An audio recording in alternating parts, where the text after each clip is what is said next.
आज एक महत्वपूर्ण प्रेस कॉन्फ्रेंस हुई, किसी पॉलिटिकल पार्टी की नहीं बल्कि मुख्य चुनाव आयुक्त ज्ञानेश कुमार की। उन्होंने वोट चोरी के आरोप को खारिज किया और संविधान का अपमान इसे बता दिया।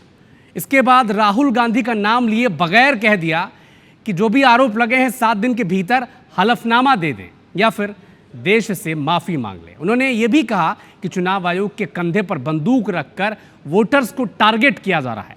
आयोग के लिए न कोई पक्ष है और न ही विपक्ष, सभी राजनीतिक दल उनके लिए बराबर हैं। तो क्या कुछ घटा? क्या राहुल गांधी के आरोपों पर चुनाव आयोग और मुख्य चुनाव आयुक्त ने जवाब दिया है? इस रिपोर्ट से आप समझें। चुनाव, लोकसभा के चुनाव चोरी किए जा रहे हैं। हलफनामा देना होगा या देश से माफी मांगनी होगी, तीसरा विकल्प नहीं है। बिहार में एसआईआर और राहुल गांधी के वोट चोरी के आरोपों के बीच चुनाव आयोग ने प्रेस कॉन्फ्रेंस कर तमाम आरोपों को खारिज कर दिया। मुख्य चुनाव आयुक्त ज्ञानेश कुमार ने कहा कि कुछ राजनीतिक दल भ्रम फैलाने की कोशिश में हैं। उन्होंने साफ किया कि प्रेजेंटेशन में दिखाया डेटा हमारा नहीं है। आरोप लगाने वालों को 7 दिन में हलफनामा देना होगा या देश से माफी मांगनी होगी। वोट चोरी जैसे गलत शब्दों का इस्तेमाल करके जनता को गुमराह करने का असफल प्रयास किया जाए तो यह भारत के संविधान का अपमान नहीं तो और क्या है। जहां तक कि मशीन रीडेबल मतदाता सूची का सवाल है, माननीय सुप्रीम कोर्ट 2019 में ही कह चुका है कि यह मतदाता की निजता का हनन हो सकता है और मेरे सर सारे मतदाताओं को अपराधी बनाना और चुनाव आयोग शांत रहे, संभव नहीं। हलफनामा देना होगा या देश से माफी मांगनी होगी, तीसरा विकल्प नहीं है। आपके माध्यम से मैं यह भी कहना चाहता हूं, अगर 7 दिन में हलफनामा नहीं मिला तो इसका अर्थ ये सारे आरोप निराधार हैं। चुनाव आयोग की सख्ती के बाद राहुल गांधी अपने बयान पर कायम हैं। बिहार के सासाराम में वोट अधिकार यात्रा के दौरान उन्होंने फिर से बीजेपी और चुनाव आयोग पर निशाना साधा। इलेक्शन कमीशन ने जिंदा लोगों को मार दिया।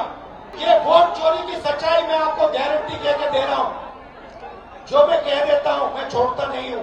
मैं गारंटी कह रहा हूं, वोट चोरी की सच्चाई हिंदुस्तान के हर नागरिक के सामने, आंखों के सामने हम रख देंगे। कितने ही चुनाव चोरी कर लीजिए, नई सरकार आएगी और जल्दी आएगी, फिर ये इन अधिकारियों का, इन कर्मचारियों का क्या होगा? इसलिए फिर से आपसे आग्रह है, अपनी जिम्मेदारी समझिए। हम नहीं किसी वोटर के कंधे पर बंदूक रख के दाग रहे हैं आपकी तरफ। कांग्रेस के इन आरोपों पर बीजेपी भी डटकर जवाब दे रही है।